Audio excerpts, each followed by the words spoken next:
O tamua, ale Samoa Entertainment TV mai pia o si mai lau whaafonga. Wa amatalo ia nei ngā luenga le toso, ale malo Samoa lea na whaapa ia i lea solua, a so iwa o Augusto lua o lua. Matu ina atu i le pulenga wafu e peon mol mawina le sauninga whaaptona a wai atu iai, le fionga le palamia fia me nao mi mataafa, na ia te tala aloa ia le alanga i atu ilunga o le saia ala le oti no le lipine.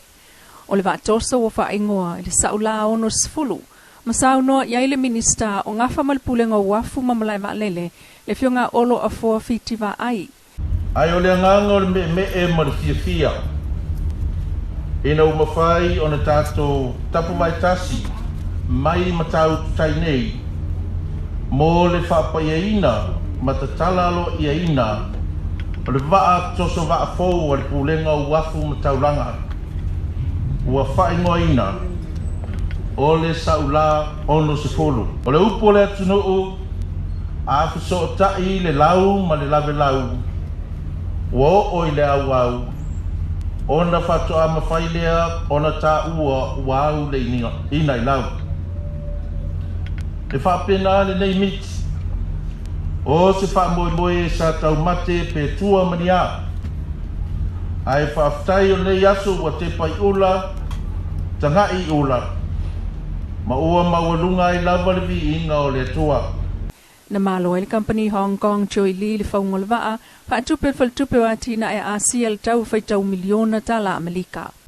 I le tapuni ai o tau fonga, e 5 company whauwaa mai Europa, Sene, ma Hong Kong, na tuina mai tau fonga, ai le mai ai o iloilonga le komiti, ma tuina atu ai le whautuanga i komiti o tau fonga, male kapeneta, mo le tuina atu contractor fausiaina o le vaa tu sa vaa fou, i le company o le Choi Li Shipyards i Hong Kong, i le tau e 5 miliona tala Amerika.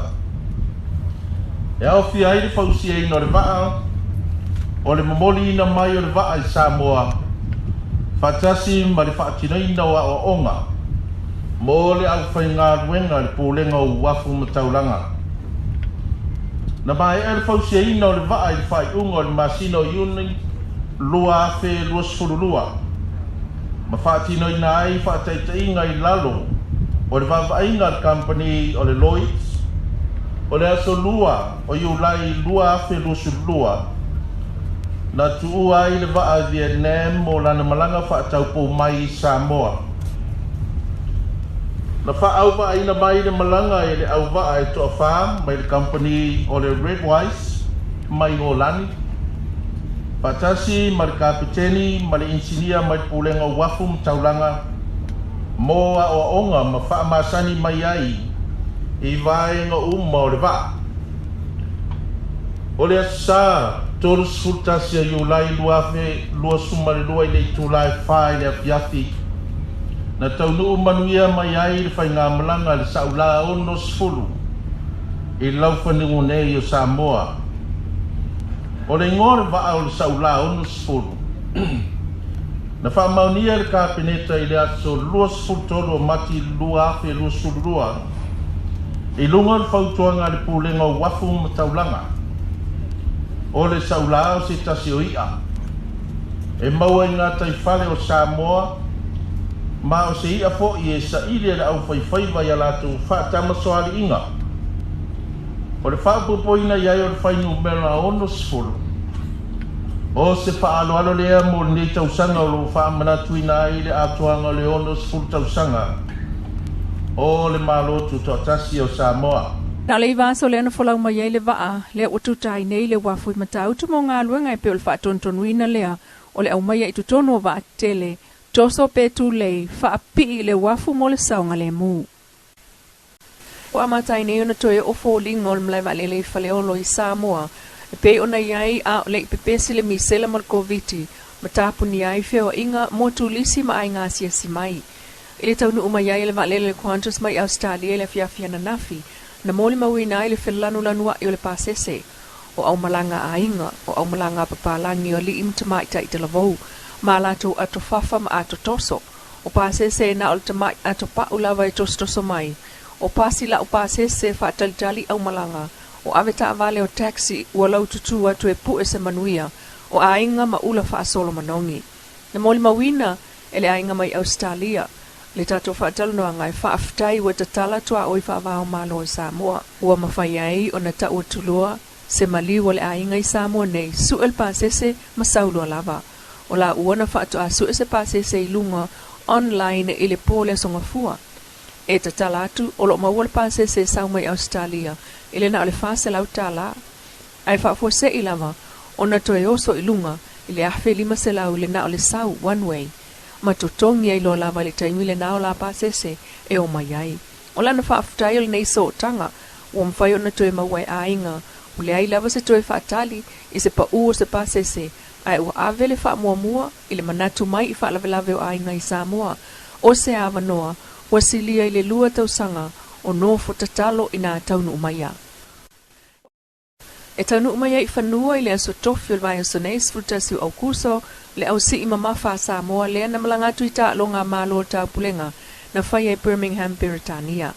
Is whamtalanga mai le official whalautu se le malo o le atau nu whaatasi mai ai ma le pristeni o le Sasnok o le pulenga o le au si ma le au ta aloe au fiai ma le tu awha o le au si le na maua la tau pine mai ta longa. I wha maunga e na o le se fulu lua pine na maua mai e tangata ta alo atu i atu nu o e 5 ale Pasifika. Peita ina o Samoa na manuia i le pine auro ale ali i sii i a Don o Pelonge ma pine siliva e tolu na maua uma le au sii. O lo maua fo i lesi pine siliva Samoa i fusu anga ai le o mautino ai li teimi nei. Teimi e malanga mai ai tupuola ato Prodiski whawangali malana pine siliva. O tupuola leisi tamafusu mo Samoa utapena atu mo le fili na o tamafusu mo ta longa Olimpeka ai o isi ta longa al Pasifika pe manui ai. O tu salava pe ua tatala tua o i whaalvao malo Samoa isi e tunu e tataua o na atua tui o tangata malanga mai ma ia whaali lavalo na pepatui ia mawhai o na ulu fale mai ilo tatua tunu. Talu o na olo alia e mai pea ia isi siama e so o tanga i le COVID-19 fuluiva ma isi wha ama i pipisi o lo ave ia ile mata i tu whaalvao malo e pe o le monkeypox i le pipisi atu isi atu nu ulolangi pe o Samoa. Wa tawai o na mata ala Samoa i whamlanga inga whaalvao malo. I whautuanga i tangata malanga mai le mtanga luengal soifua malo loin al vaenga luaiva o le Health Ordinance a feiva salauli maiva. Whautua malosi tangata malanga umalava mai le sfulua tau sanganga i lungal matutua e au fiai mal au whainga luenga i lungal valele e au na atoa o la tui a o le malanga mai i Samoa.